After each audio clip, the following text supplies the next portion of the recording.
You say count, I start counting. I'm a rule follower.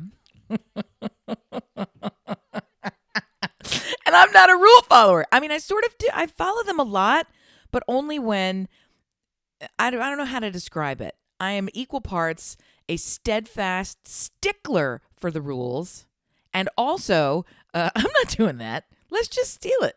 I mean, so it's very strange that I mean, does that describe me perfectly? I break a lot of rules, even though I think I don't break any rules ever, and I really require other people to follow the rules all the time. Except I don't really. Is that it? I don't think that's it because I never get what I expect from people. I don't know what to say. Maybe it is that I followed rules steadfastly my whole life and now I couldn't be bothered. So who knows if it's just a fundamental shift or if there's always been this me there. But I digress because I think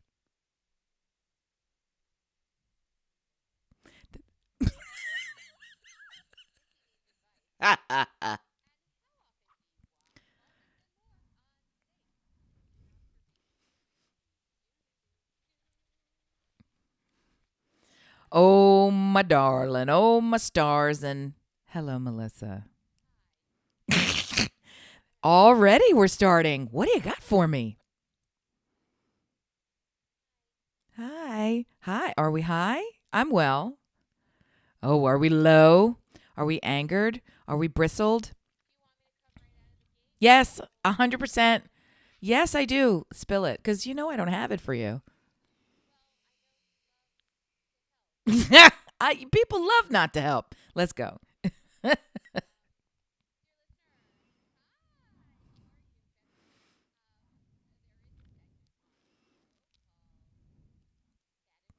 That's true. That's right.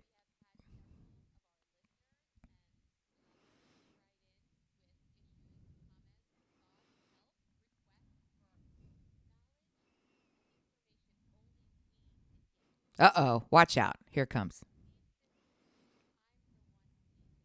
Okay. What's going on, Pickle? That's good.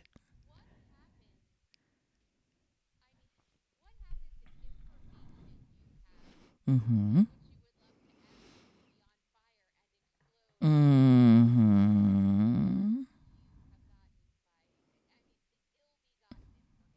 Okay.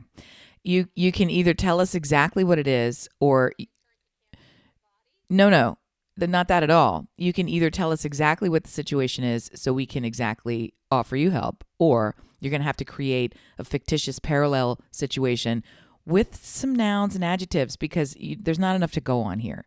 Getting information by ill-begotten gains can be irrelevant in light of the information, in light of the infraction. It's way too much. So either dig in or invent something and dig into that.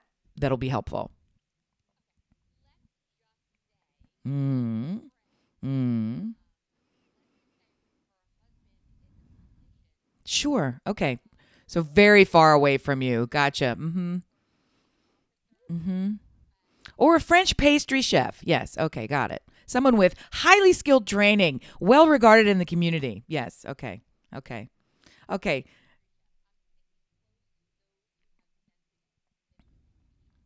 Oh, a judge. Yeah. Mm-hmm. Mm-hmm. Or a therapist. Yes.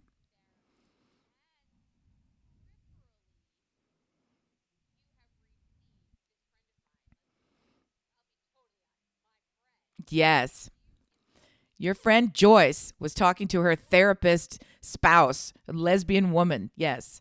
So Joyce and Sally.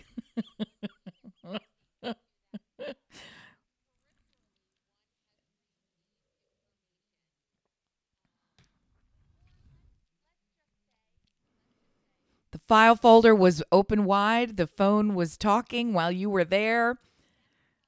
Yes.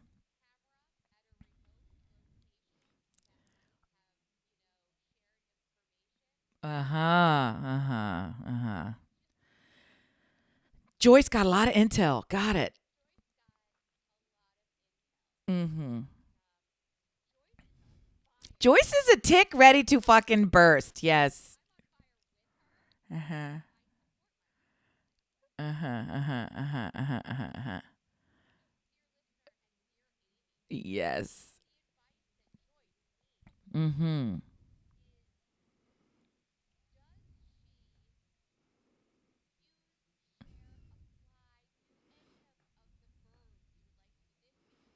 Okay. Okay. Okay. All right. Well, we got to break it down. No, we got to break it down. We got to cage it up. We got to make sure we're going to break this out into boxes. Okay. So box number one. Box number one. Here comes Joyce. Okay. It's just for you. Is the information that Joyce has acquired something that, if withheld and ignored from a second person, could damage the second person? Like, is Joyce in a situation where Joyce wants to share illicitly the information Joyce should not have because Joyce could be helpful? Is that a yes? Does Joyce have information that she wants to impact positive outcome? Okay, so it's box number two. Box number two. So you remember Kirstie Alley in Cheers. When Kirstie Alley was in Cheers behind the bar, this is my favorite Cheers ever. I don't even remember what the context was. Kirstie Alley's character in Cheers could not tell a lie. She could not, that's not true at all. She could not prevent herself from gossiping. The second she heard information, she had to spread it. And so at one end of the bar, she was told something and told to keep it private. And she said, I can't do it. So she shoved saltines in her mouth. And while walking to the other end of the bar, mouthful of saltines, was spilling the information. But her mouth was so full of crackers, even though she was saying it, you couldn't hear it. And she was saying it like, I'm a bomb about to go off. This is as long as I can hold out. The crackers are the only thing saving us. I'm going to tell you. So you're in box number two with Kirstie Alley, it sounds like.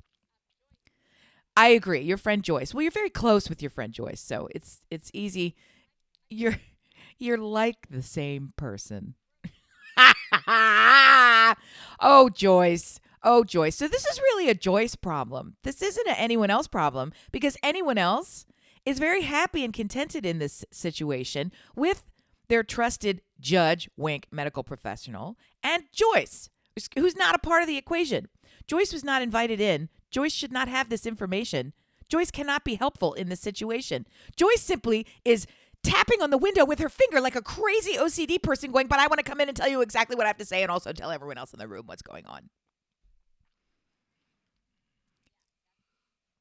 Joyce. Okay, Joyce. You hear it though, right? You hear it though. You hear it though. It's called the butt out policy. That's what it's called. It's called the butt out policy. And I question if there happen to be, say, cameras going on. Why would Joyce feel compelled to look at the CCTV camera at the service station where Joyce is getting gas? Like, at a certain point, those aren't your cameras. Those aren't your file folders. Those aren't your phones. Okay. Agree.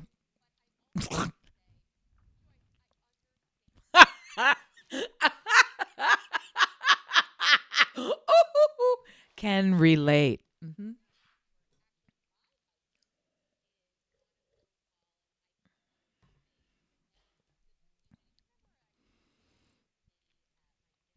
Yes, yes.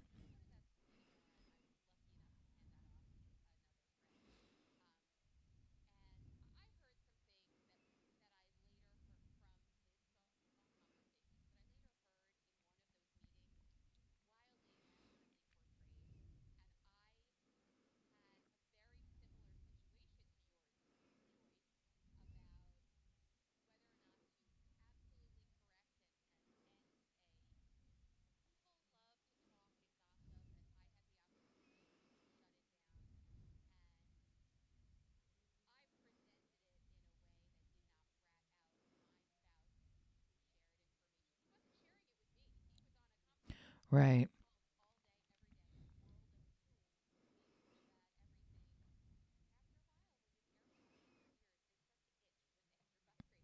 I agree.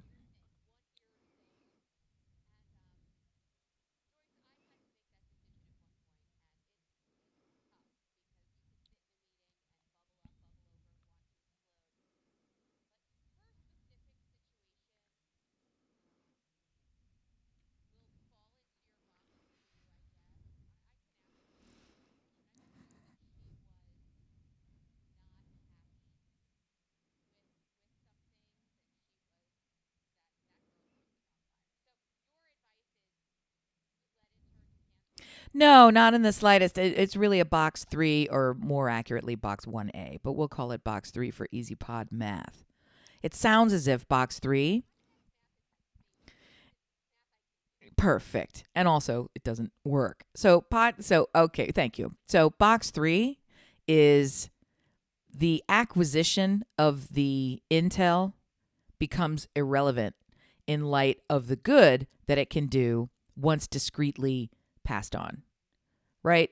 So that's the real challenge. That's the real challenge. If people are talking smack, defaming, only having, one puzzle piece of a gigantic puzzle and painting an entirely wrong picture, I don't want to say it behooves you to get involved and fill in the lines, but there are ways, subtle and not so subtle, to imply, infer, direct, steer, overtly state, here's what's going on. And a favorite one of mine is to say, there's a whole lot more going on in this story than you have access to. I'm not going to share it with you right now, but just know you're wrong. And if you can even imagine that there's more to the story than you know, you might want to take it down a notch. So, I mean, it's just an easy way of reminding people that any kind of gossip. I was at a sports event just yesterday, and it was high intense. It was soccer. The high school has made it to the state championship for soccer, which is a very big deal. It was a surprise to everyone. They weren't on a path to make this happen. So it was like a Cinderella story, and it was a 1-point game, and they did not win. So it was a high intensity game, and there was so much backstory and so much. I mean, we don't care about soccer, and we drove 45 minutes to go to this game just to be, and it was everybody was there and all wearing the colors and blah, blah, blah. So the one kid, the way the field worked, they had the spectators up against a fence, which was very close to the field, which was odd. So there were a whole bunch. So all of us were lining the field. So it was kind of too close for this many people. Well, yes, and it flew out a couple different times. But there was a parent. So lots of parents lined up there and lots of kids lined up there. And a parent who I don't know and who clearly didn't know this kid yelled at one of the players by number. And I thought, what the fuck are you doing? This is somebody in a high-intensity game. Everything is on the line. And the kid was playing probably better than he's ever played before, but making a mistake here or there. And this parent looked and said, what the hell are you doing, 23? In a really ugly way. And he was standing maybe 7 feet from him. And I'm like, I just looked at him, and there was sort of this quiet hush. And then we all sort of went back to the game, and it was totally disconnected, but it was wonderful that it happened organically because nobody could have heard. I mean, or if they did hear, they didn't do it in response. I don't even know how to describe it, but within the next 2 to 3 minutes, the entire student section started cheering that kid's name. Just over, his name.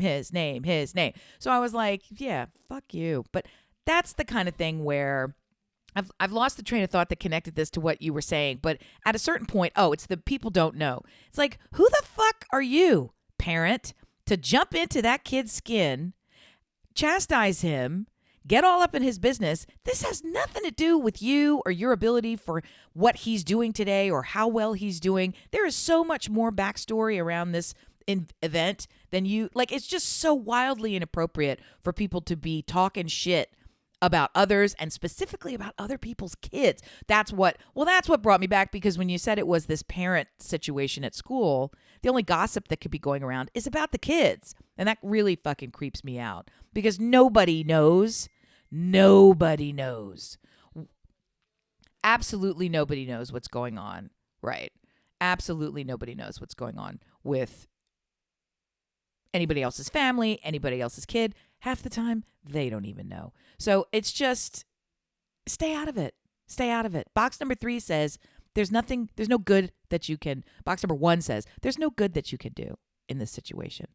And your task now is, how do you filter out this information so that it doesn't tick away inside you like a bomb with a fuse lit? I'm just saying, how big a deal is it? If you can't be helpful, if Joyce can't be helpful, then Joyce needs to pull Joyce's head out of Joyce's crack, because it has nothing to do with Joyce.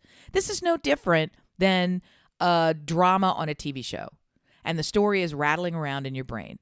You cannot impact or affect these characters. If they're on their path to doom, it's going to occur because the writers made it so, and you're not a writer on that show.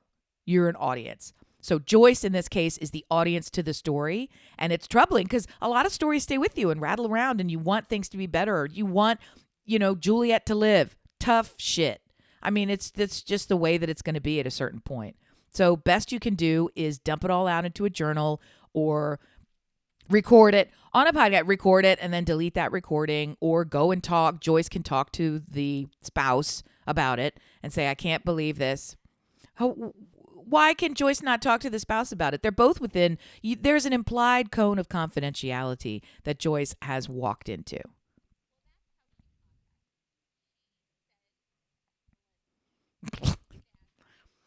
Right, because she knows nothing about it. Right.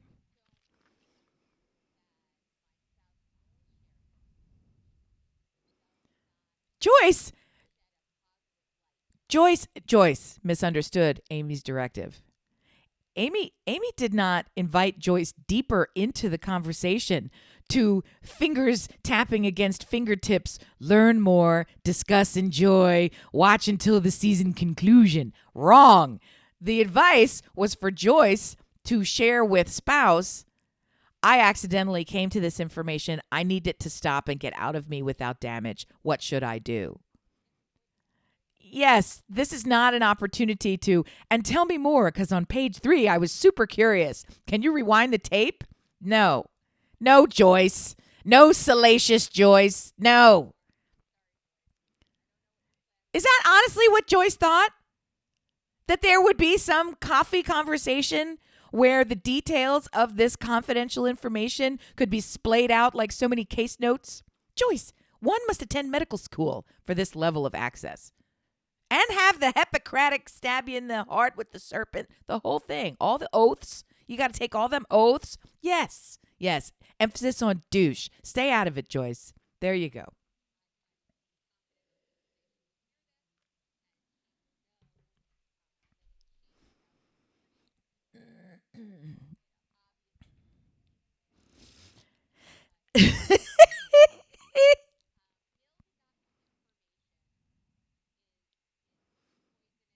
Yes.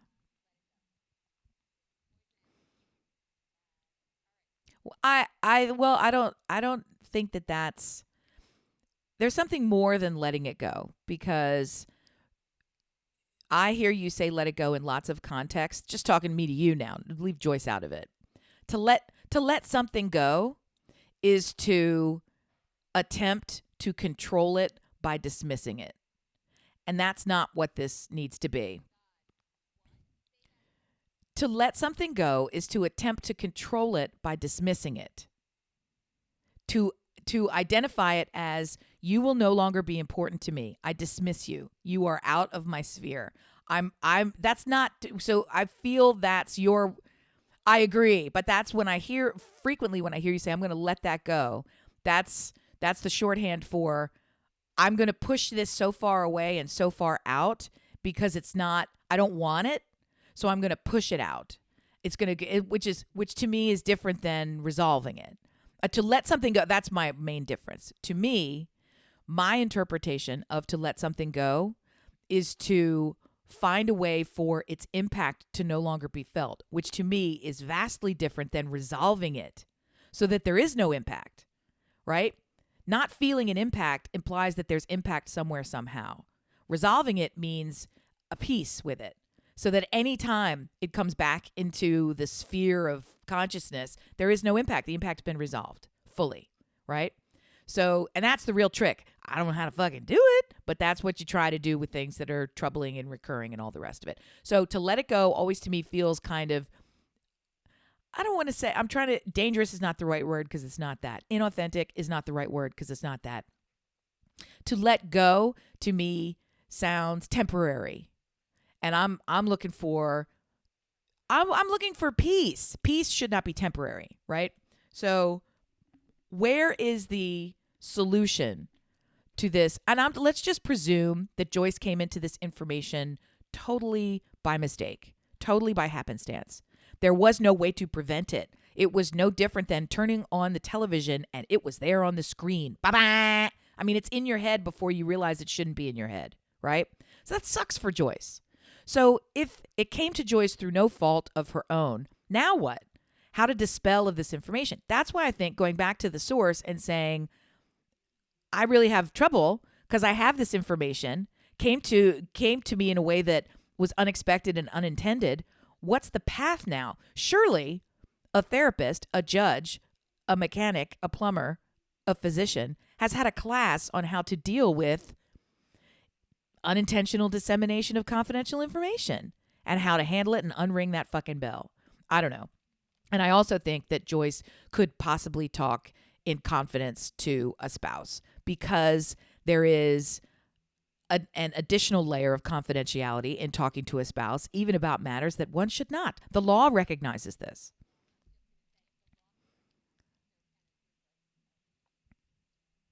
Therein lies your answer. Therein lies your answer, Joyce. No, yes, therein lies your answer, right?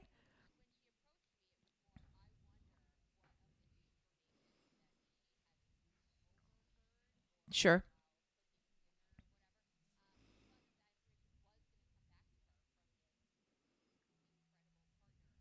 Mm-hmm.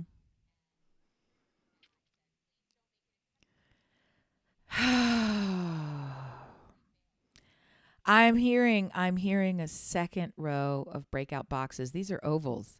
And oval number 1 is, and the spouse should have told Joyce about the information. That's the oval. And that's the real crux of the problem. And all of the boxes are irrelevant because this is, you knew that and didn't tell me. And I am your spouse, your beloved fucking Joyce. I've been here for the whole time. And we got that secondary legal level of confidentiality. And what the fuck are you doing, Dr. Joyce? Okay, I'm getting a picture now. Oh, it's not about the information and the person. It's about the relationship between Joyce and the withholder. Got it. Uh-huh. It's not forthcoming. No, it's pretty much known because at this point, what's the over under on how long it takes to share this intel? Okay.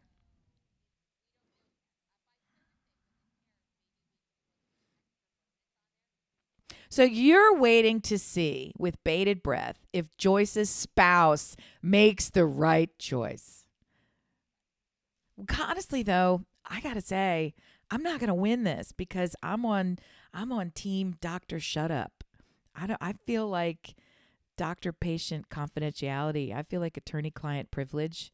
Unless some laws have been broken, I feel like you don't maybe tell the spouse.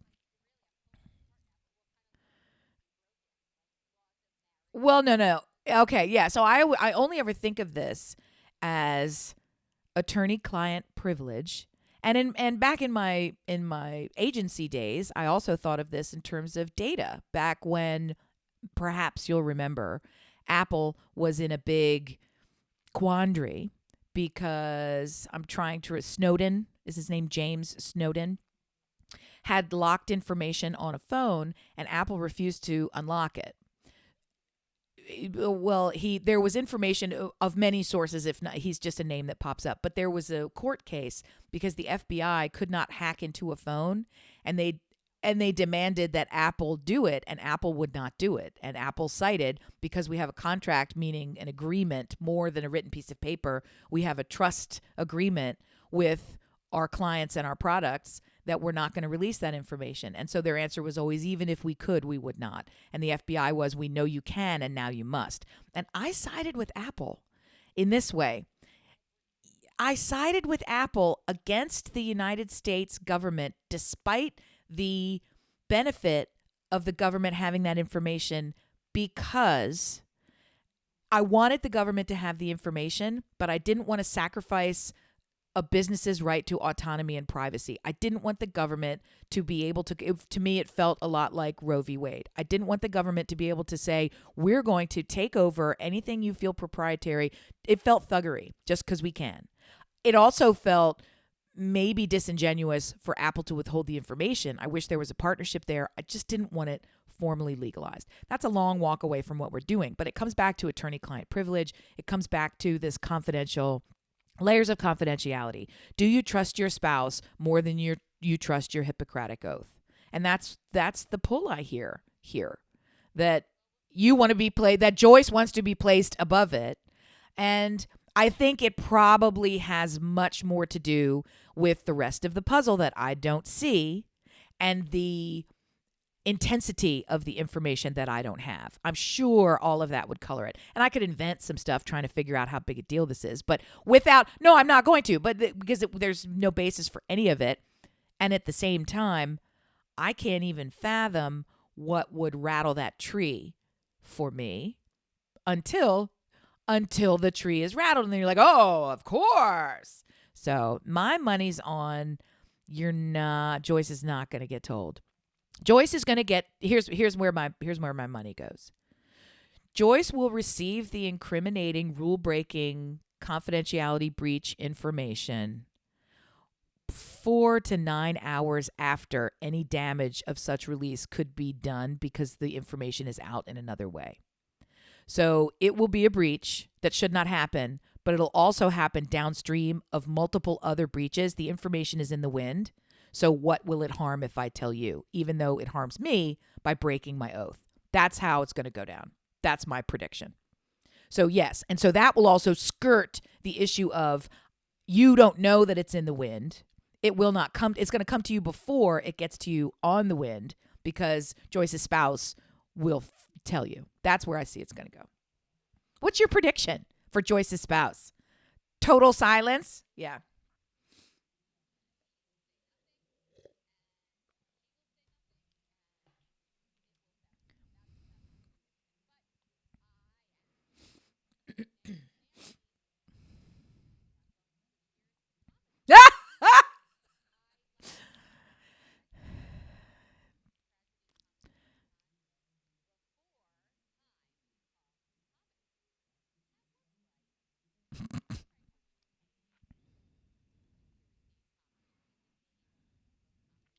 It's such a curious conundrum. I so frequently have the desire to tell the things that make me laugh so hard I can't breathe. But in doing so, I would humiliate myself, truly, profoundly, permanently humiliate myself. So I don't do it. And I wonder if that's really the difference between a true comedian and everyone else. That true comedians decide there is nothing more important than the joke. There is nothing more important than the laugh, even at the expense of relationships, even at the expense of self-worth, even at the expense of ego. It all comes down to, if that's funny, there are no rules. And I could never, I mean, always the shock comedy. I always felt like there need to be some rules. Some things are taboo. And most comedians will say, nothing is taboo. That's what comedy is. There are no lines. There are no rules. And I'm like, yeah, I kind of feel like Holocaust jokes aren't funny. And they're like, yes, they are. It's funny. Yes, they are. Everything's funny. Slavery's funny. They just go and do all these crazy jokes and find a way in, because I think that's the puzzle piece, to find a way in to the most awful, morose, incest is funny, disgusting things is a way to get people to think about it. It's also a way to purge yourself from it. I mean, I fundamentally, intellectually, I get it, but it makes my skin crawl. So now you speak.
Something embarrassing.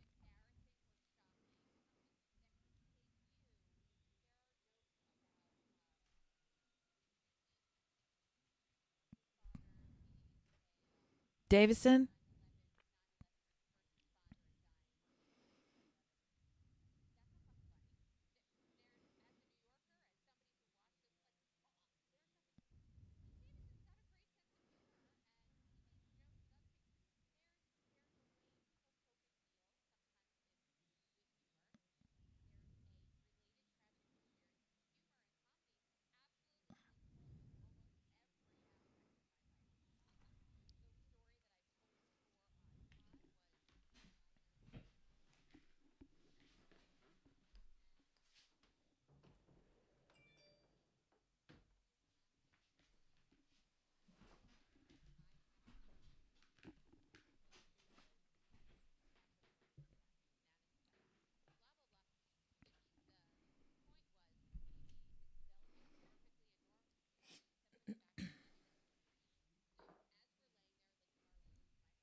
I agree with all of that. That's cathartic. That's therapy. That's human connection, right? I love all of that.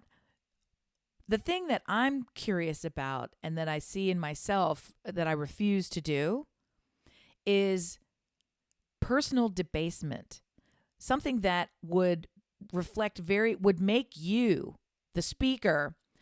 I I have I have the world's funniest story. It is so funny. It's you can't even tell it without me laughing. It's so hilarious, and I knew that if I shared it, so much of it would reflect so poorly on me.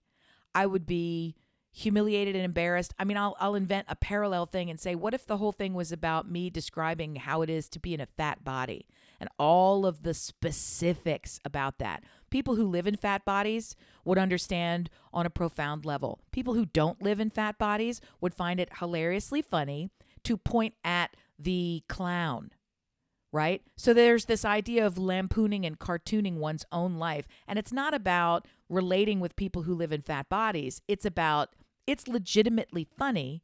And the thing that has to die in that conversation is Amy walking through life not being made fun of for having a fat body or not having everyone know the very highly specific details. I mean, I'm inventing this as a thing. So to the point where this story was so funny, I shared it on a sideline basis with one of our friends because I said, this is the funniest thing that's ever happened. This is the best story ever. Will you listen to it and tell me if I should tell anyone else? And I said this on Pod before, and she laughed until she lost her bowels. And after she regained her composure, she said, I don't think you should tell anyone else. Right? So it was hilariously funny, but it doesn't reflect well. And I just look at all the comedians and frankly, other people in our lives who are so interested to tell the story, to get the joke, even though it involves like something personally humiliating, having a tit out, having food in your teeth, having the world's worst hair day. Let's lean into it. All the things that can possibly happen. Why is the joke put above, like, is it me that I'm too hung up on this invented notion of self identification, respect, ego, whatever?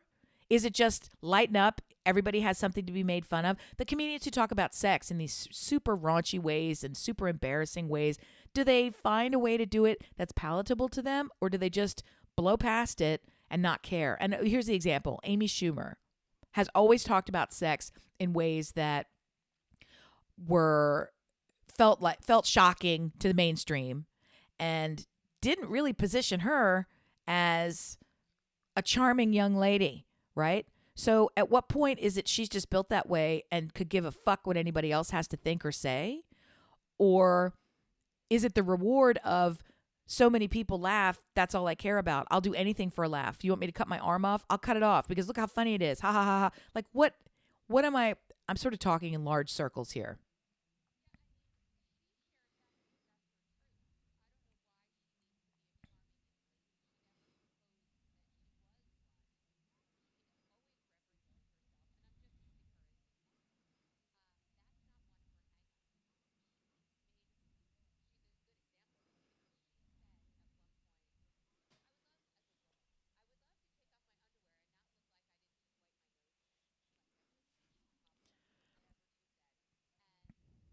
So that's gross. Like why yeah.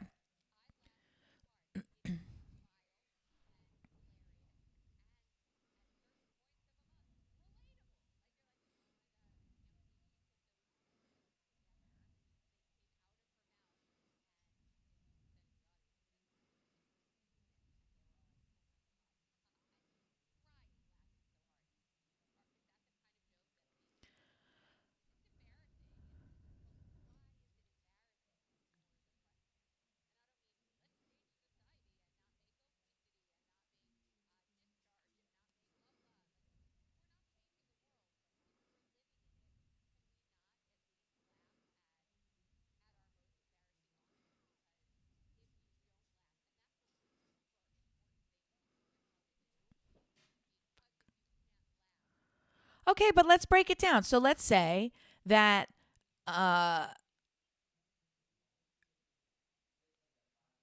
I'm sorry to have a pause there. You can cut that out.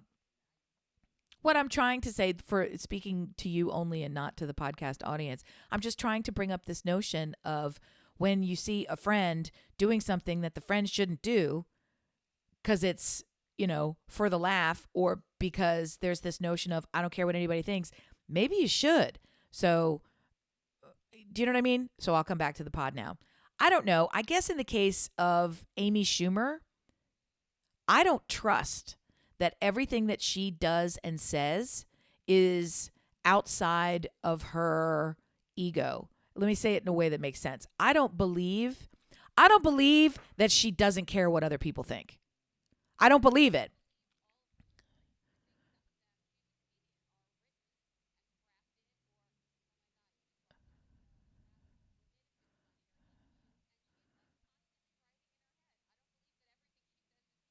I do.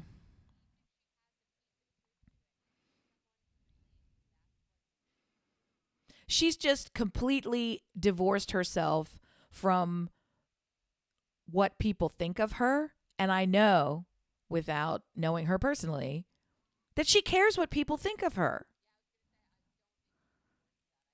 No, her outward act only exists because she flies in the face of it. I'm going to do things that people, and she's maybe not the best example, but I'm going to do anything for the laugh.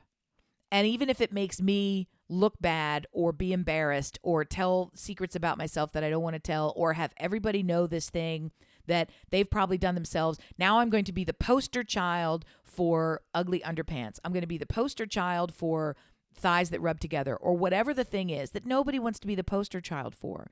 Then I also feel like, do those people embrace the comedy because they just want to be the poster child for anything? And they're so focused on being the poster child, it doesn't matter. Or is it that the comedy to them is so important, the funniness, the sharing that laugh with someone else, they could care less what gets lost in the process, including their own privacy and self-esteem. I mean, you're going to lose something when you become the poster child for the ridiculous. When you embarrass yourself, and it's like you're either not even aware of it or you decide I'm okay with being completely embarrassed and humiliated because the laugh is more important. That's the part that I don't get.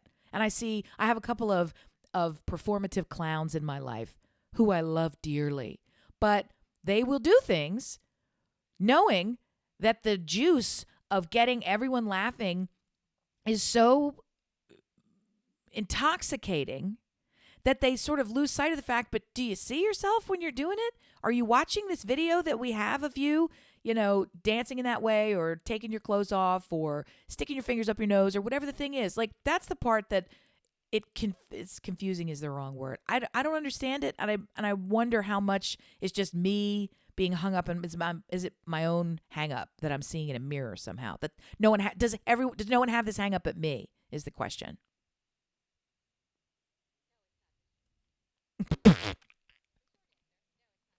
Moving on.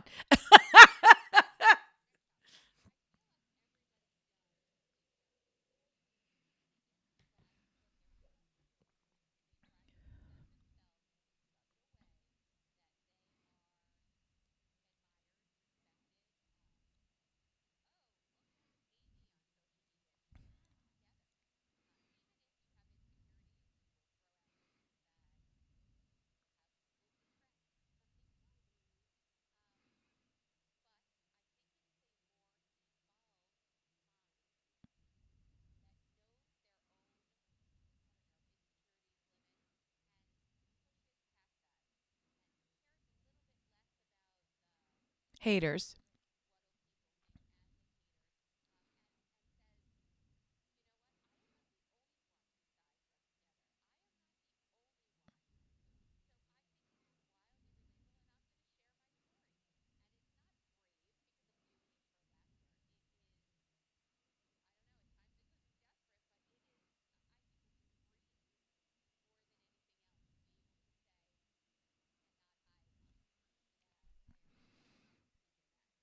Well, it's inviting strangers into an intimacy that I don't feel they're going to live up to. So,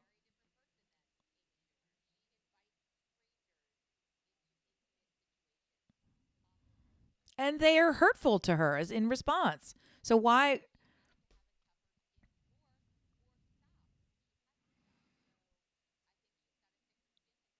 I don't get it. I don't get it. But I'm a bottled up, storyteller. So maybe if I would just get out of my own damn way, it would be easier. I don't know. I don't know. I don't know. Even when I just have I'm confused by people who become the spokesperson for anything negative, even when they are the perfect people in the perfect lives, and now they're going to be the spokesperson for having a messy butter dish, something that's irrelevant to everyone else. And so there's that. So it's like, okay, thanks for nothing. Yes, your shine. Yeah. Your flashlight only has C batteries, so it's not as bright as it was before. It's like no one gives a fuck and you're fake. Or the person who let me show you into my closet, which is not only filled with skeletons, but, permanently rotting corpses.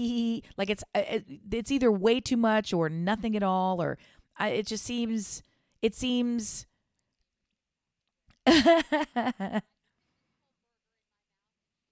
Why would somebody do it?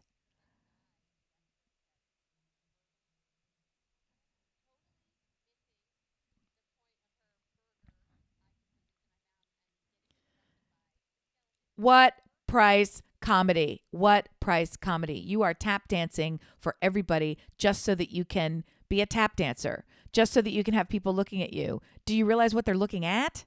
I mean, maybe you've got more to offer. I guess that's what it comes down to. There's got to be something better, funnier than, I don't know. Some things should be off limits. Yeah.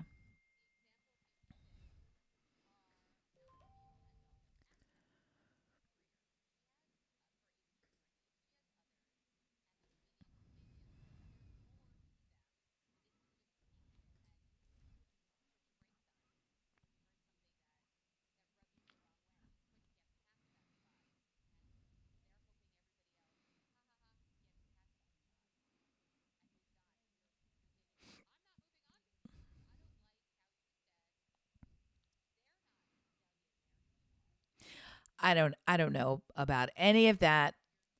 I don't know about any of that. I would Tig Navarro, who has had a double mastectomy and does her and sorry. And so say her name again properly. Thank you. So I got it wrong. She's done a stand-up show where she takes off her shirt with her mastectomy scars and her missing breasts, and she goes through it, and it's this weird, uncomfortable, intimate, brave, and hilarious based on the comedy that she's doing. Conversation. Hannah Gadsby is another one who lots of people don't get her comedy at all because they don't even think of it as comedy because it's more a commentary on comedy than it is haha jokes, right? And those two examples are people who are playing around with the notion of a performance, of intimacy between strangers, of communicating a story and making you think and laughing and altering your mood with it and all the things. That's really interesting to me. That's very different than someone who, let's see how ugly I can make myself and get away with it. Let me sit in the parking lot. But is it a question of taste, or is it just a question of social sadness and thinking about, because we have so many channels for so many people, there can we doesn't it feel like, what are you doing? Stop, Mary Jane.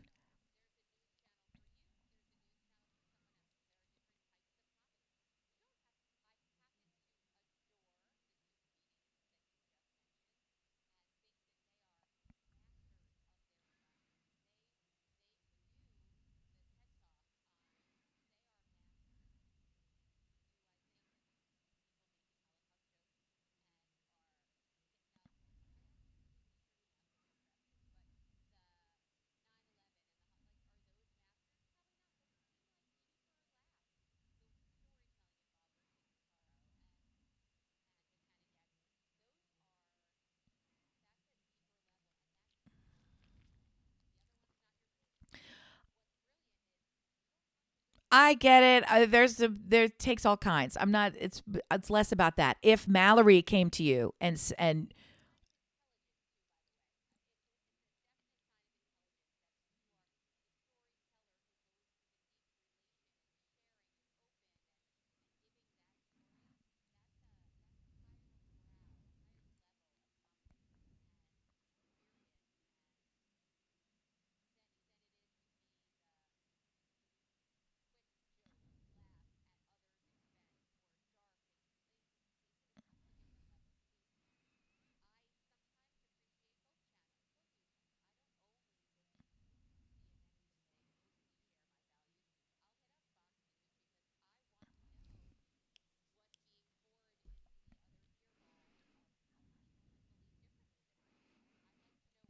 that's all well and good.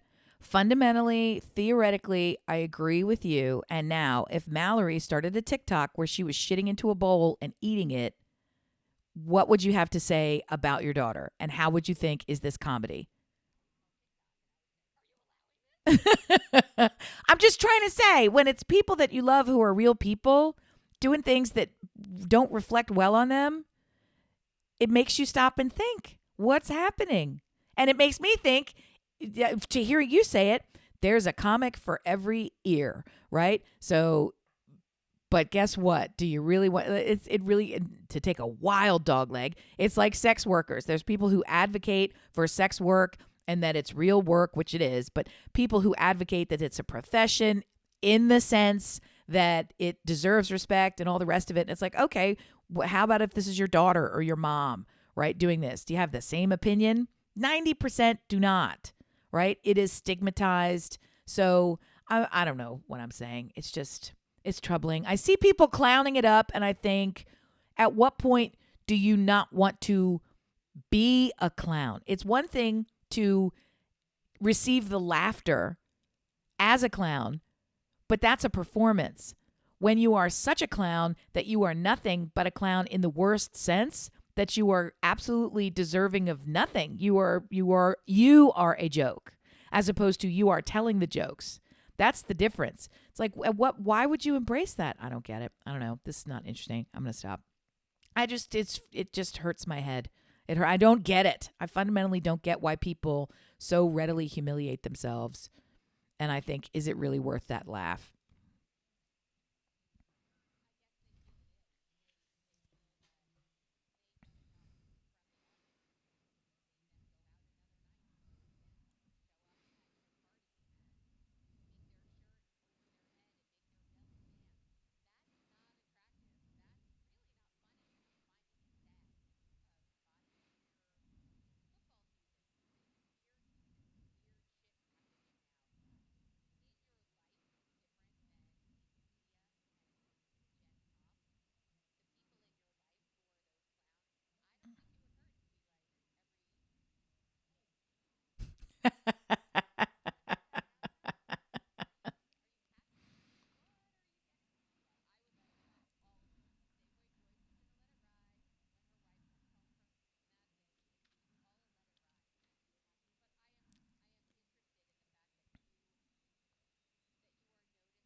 I don't know. I feel like we have so much information access that people mistake embarrassment for vulnerability, for authenticity, that sharing shit that nobody needs to see. I mean, at a certain point, do you invite everyone you live with in your house into the bathroom to, I don't know why I keep going to scatological humor. Look at the turd in the bowl that you've just made. No, at a certain point, you flush it. So it's why on earth would this be fodder for putting on camera? It's just a weird, to me, it seems that it's weird. I don't know. Moving on, as I've said many times, to move on for real.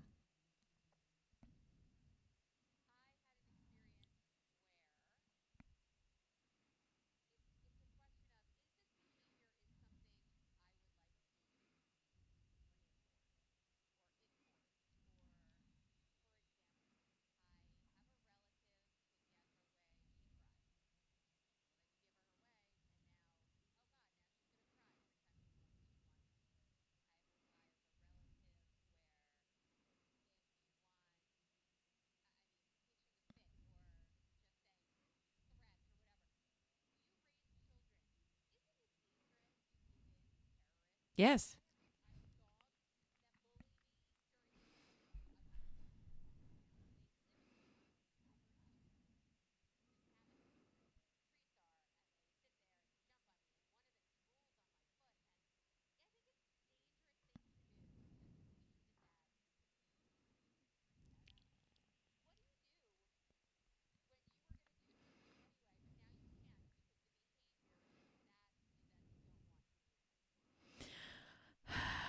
I get it. And I think it comes down to the desired outcome. You mentioned crying, and there's a lot of ways that crying can happen that are not manipulative. It can be frustration bubbling over, it can be anger expressed through the eyeballs, and it can be the welling up of tears because it works to twist the situation around. And when it's the third one, you don't get to do that and you don't get any of the result.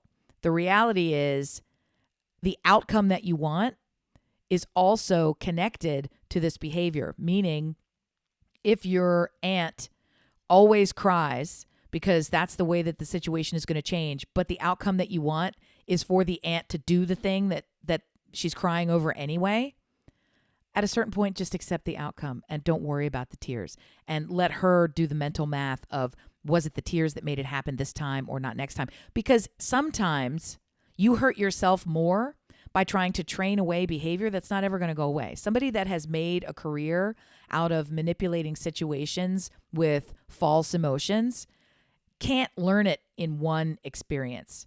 And if the whole idea is we all want you to make this turkey for Thanksgiving, and if you're going to pitch your pretend fit and do all this stupid bullshit, well, guess what? We're going to ignore that because the thing that we want to happen is happening no matter how you want to stomp your feet or do whatever around it. So sometimes if you're stomping your feet because you want that thing to happen too, great. We all get what we want.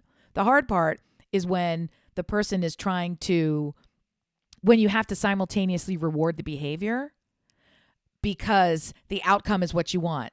It's going to be, and the reality is Armageddon is it's not worth dying on a hill, right? Because you're not going to change that tearful behavior and lose Thanksgiving, right? You're not going to change it anyway. So overlook it in this case. The outcome is more important than the behavior. It's unlikely you're going to change the behavior with this one inconsistent foot down because that's how the behavior was able to evolve in the first place, right? It hasn't responded to your foot down in other situations, or it has gotten stronger through inconsistent enforcement up to this point. So let this one play itself out the way it's going to happen, as long as the outcome is what you want. I mean, it really, to me, it's the outcome is more important than the manipulative behavior.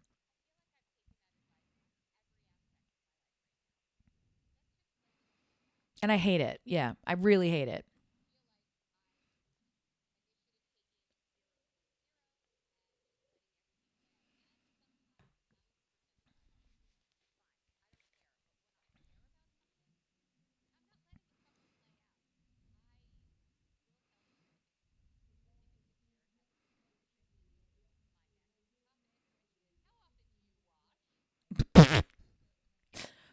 That was a whole lot of transitions. I got whiplash. Okay.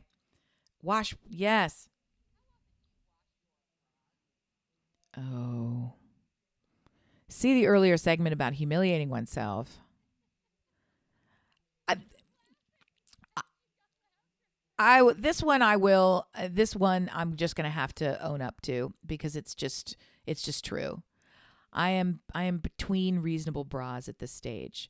The bras that I wear are always I only wear one type and one style because it's the only one that fits me in a way that doesn't piss me off. And they all seem to break at the same time, and when they break, the underwire snaps in half. It's a piece of metal in a semicircle that under the weight of my gigantic breasts snaps while I'm wearing it. And then like a rocket, funk into my rib cage, right? So I have to physically pull it out like a needle while I'm wearing it, driving a car. Not fun. Or into my boob, which is where it went last time while I'm driving. The fact that I didn't wreck the car. So you hear the snap, then you feel the puncture, then you have to remove the metal from your skin. So this happens. So that bra goes in the trash. Then the clasps on the other two bras simultaneously fail. So now I'm cobbling together these bullshit, and I don't want to buy them new ones because I have this vision that I'm going to get smaller and then the bras will be smaller and they're super expensive in this size. So yeah, I try not to wash them that often because that hastens the snapping and breaking and clasping of breaking and all the rest of it. So I will tell you that it's really like every 2 weeks.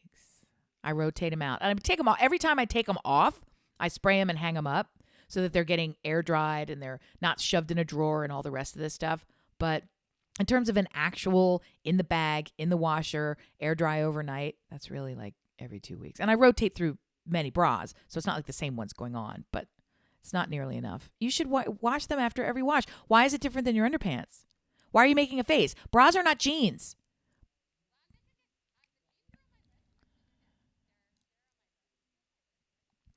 Bras should be after every wear, shouldn't they? But I never will. I won't.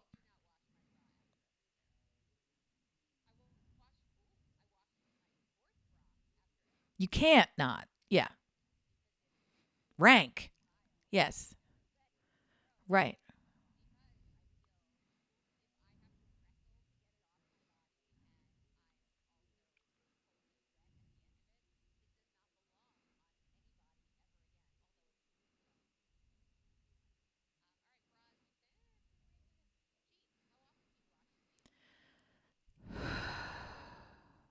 2 weeks.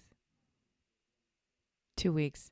That's for the podcast audience. Never is the real answer.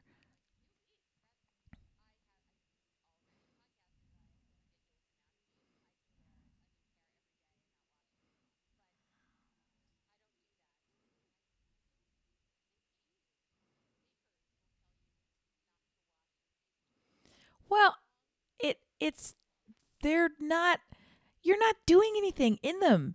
There's layers of clothing between you and the pants. So unless you're walking through mud, what's happening to your pants that they need to be washed? Yes, I do. And yes, I am because I'm super not gross. Thank you. The whole point of underwear, referencing Amy Schumer, is to catch whatever might be happening down there and contain it.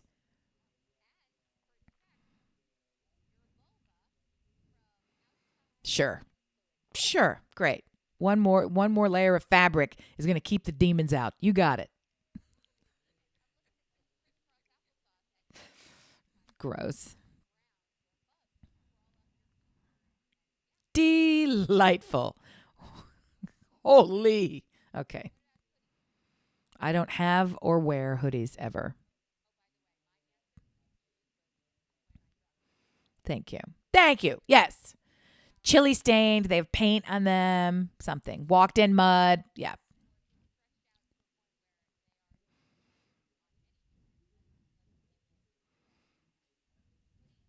Don't have any. I don't own them. I have long hair. Hoodies are the bane of my existence. Can't stand them. Can't have anything with a hood ever. Yes, it's maybe my neck is too small. No, it's the physical hood. I will never wear anything. I can't. I have tried repeatedly because they're cute and I won't do it. I can't do it. I have to rip it off my body forcibly whenever it is on. No hoods.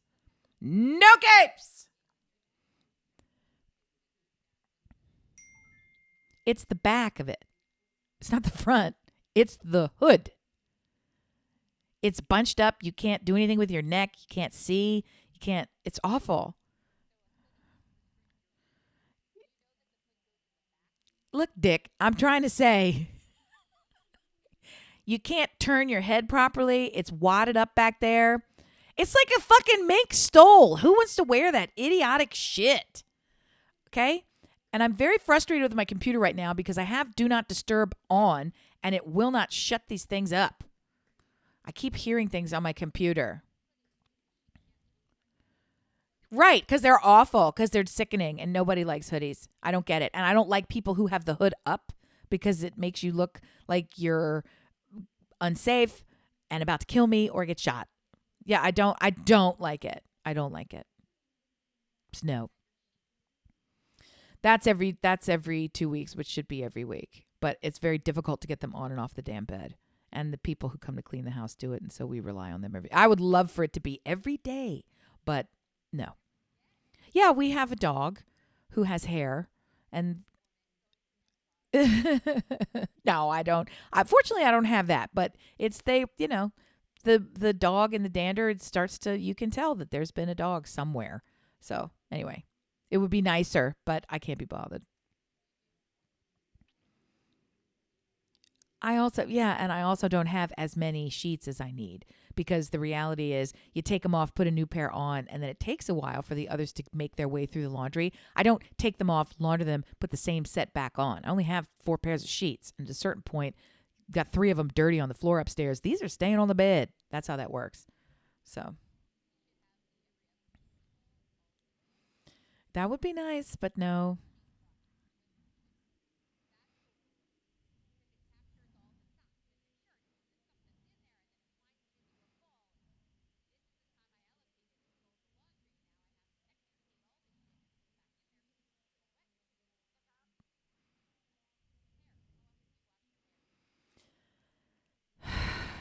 I have curly hair, so I'm supposed to only wash it once a week.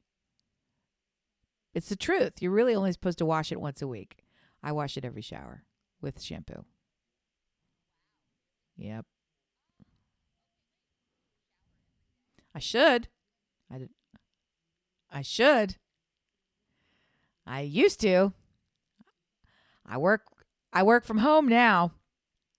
So I don't. I don't.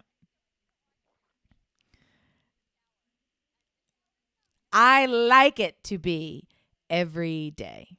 It is, yeah, that's not fair because I will shower and just put my hair all the way up and not just shower my body and not touch my hair at all. Keep it totally dry. I do that. But when I'm actively exercising, it's everything every day all the time. That's it. Shower, shampoo, have to. Because it's you do after the exercise.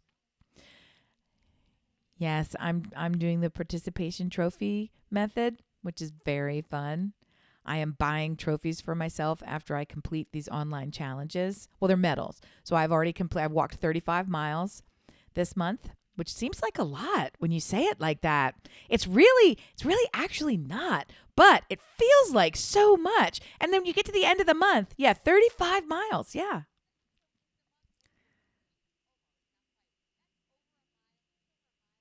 I know, which is like nothing. It's a laughable joke. But when you add them all up, that's why I like these trophies, right? Because when at the end of the thing, you're like, oh, I did actually walk the Amalfi Coast. That's kind of fun. So they're going to send me. Now I'm walking Mount Everest. So they map the amount of they map the distance that it would take for you to get from point A to point B. And then they do like a little video thing so that you can pretend you're doing it. And then at the end, when you do it, it's all self-reported. But at the end, you can also hook it up to your phone and your watch and everything so that it's accurately reported, meaning you're not even involved. And it just tells you, hooray, we're sending you a participation trophy, which is not what they call it. They call it the Conqueror. And I'm like, yeah, I didn't conquer shit.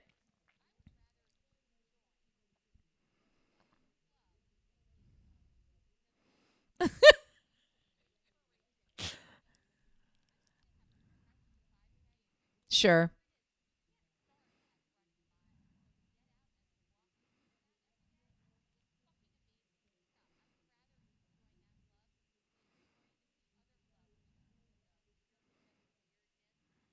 Professional professional networking. It wasn't weird.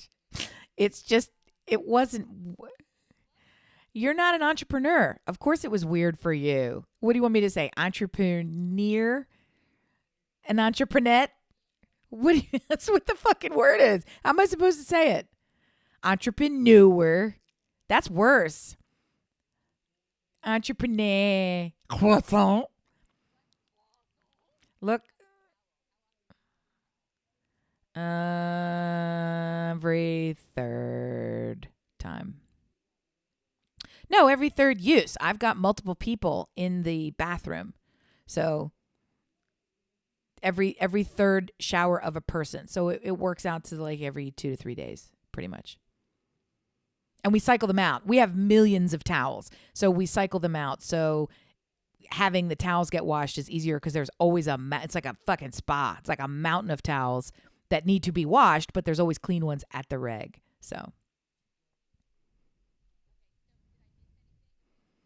I I I don't know why this is interesting to you or why we're back to what price comedy let me humiliate myself with all these personal intimate things that it's not. Wow, she's really gross. She's now the poster child for gross, which they kind of got there from all of my speech and activities. But now I'm giving them specifics. So I'm just saying. Gross.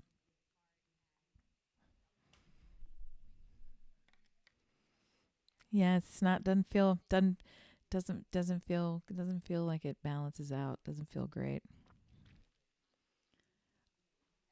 Entrepreneurial. I don't understand what's wrong. Is that weird?